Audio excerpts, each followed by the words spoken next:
You disappoint me, Spartan.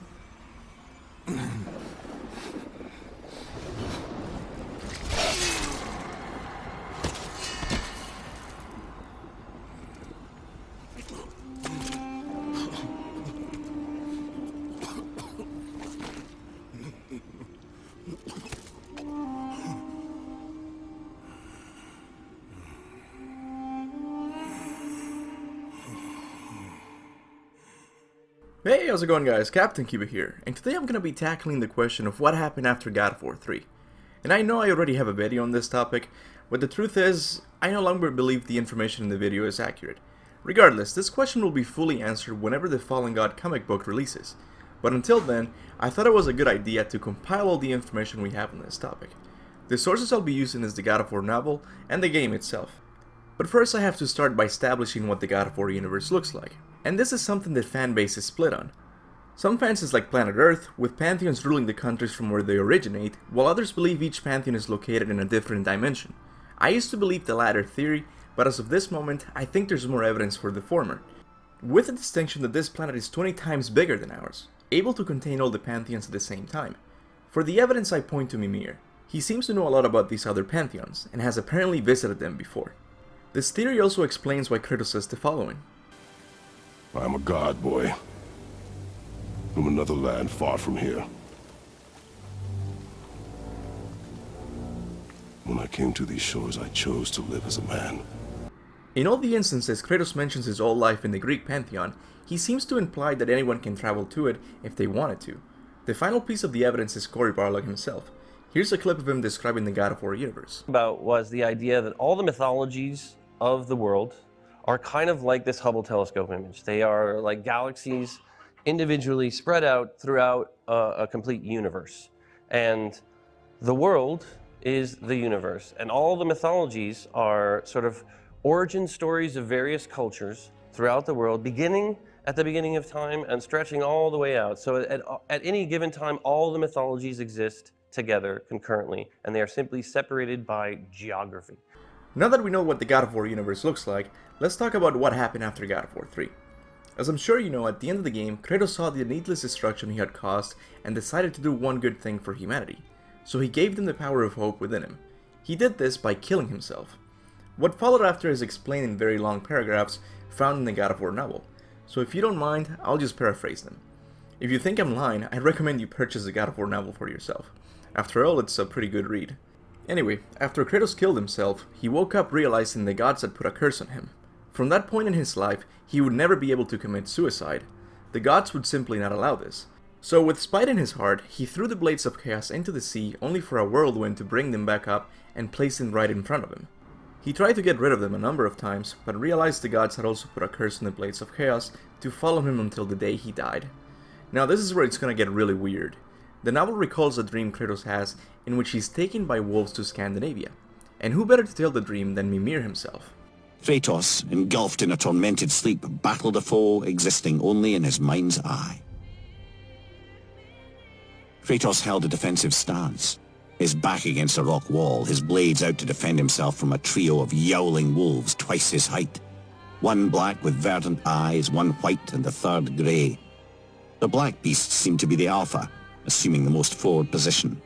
A beardless god of war, clad in the clothes of his life in Greece, slashed his blades of chaos to keep the predators at bay. But his actions failed to discourage their assault. Kratos realized he needed to bring down at least one of the wolves if he hoped to survive their onslaught. The white wolf advanced as if on command. The movement revealed a woman behind the beasts, clad in a long cloak and cowl obscuring much of her face. A raised arm sent all three creatures airborne to attack. "Who are you?" Kratos screamed with all the force he could muster, just as the black wolf ripped into his thigh to drag him away. So while Kratos was wandering the earth, he came across three wolves and a woman. The woman commanded one of the wolves to drag Kratos to the land of the Norse gods. Now, what's odd about this is that we never learn who these characters are, but later in the novel is heavily implied that at least two of the wolves are Skoll and Hati. On the opposite wall, a massive mural of two wolves perched on a rock outcropping amidst a dense forest snared their attention. "It's the wolf giants, Skoll and Hati," Atreus pointed out. Kratos stared at the beasts with a shiver of recognition. The image of him dressed in his Greek attire being dragged by a verdant-eyed black wolf while the others flanked either side flashed like lightning across his mind. Were those the creatures that had brought him to this land? He could not recall them being that large. The beasts that attacked him had determined his fate against his will, but for what purpose? Why was he meant to be in this land? We never see this revelation in the game because it takes place in Kratos' mind, so we can still think of it as being canon. However, the identity of the woman still remains a mystery. Many fans think it was Athena. They come to this conclusion because she's still very much alive and is most likely planning something to become the only deity in the universe. But I think the more likely answer points to Faye. Clearly she knows what the future holds. It wouldn't surprise me that she has known about Ragnarok since Kratos was causing havoc on Olympus. So seeing that Kratos would play an important role in the fight against the Aesir gods, she took her grandson Fenrir with his son Skoll and Hati to bring Kratos to Scandinavia. But let me get back to the main topic of the video. How can we reconcile the information from the novel with what Kratos says in the game? I'm a god, boy. From another land far from here. When I came to these shores, I chose to live as a man. Here Kratos alludes to having arrived in Scandinavia by using a ship, while the novel says he was dragged by a wolf. So which one is to be believed? While it seems like a contradiction, there's always a way to reconcile two accounts that seem to be at odds with each other. So this is how I think the timeline went. After God of War 3, Kratos was wandering the earth for many years. In these years, the events of Fallen God would take place. After this, Kratos was dragged by the wolves to somewhere near Scandinavia, and the rest of the way he made it by getting on a ship and arriving at his final destination. What happened after is still unknown. We know that Kratos eventually met Faye, got married, and had Atreus. But there's 10 years of Kratos' life in Scandinavia that are still missing. And Cory Barlog has expressed his desires to make a story about it. Whether it will be in the form of a comic, movie, or even a prequel remains to be seen. So there you have it, guys, the story of what happened after God of War 3 and how Kratos got to Scandinavia. Any questions? Well, obviously you can leave them in the comment section below. But before I go, I have to remind you that August 21st is the last day to enter the contest to win a set of level 52's Kratos and Atreus wooden statues. All you have to do is send your best God of War 4 or God of War 3 picture taken with photo mode and upload it to Twitter using the hashtag Kuba's photo contest. On August 21st, I will choose the winner. So make sure to send your entry if you want to win this awesome collectible. Now, as always, I want to thank all of my awesome members for their monthly contributions to the channel.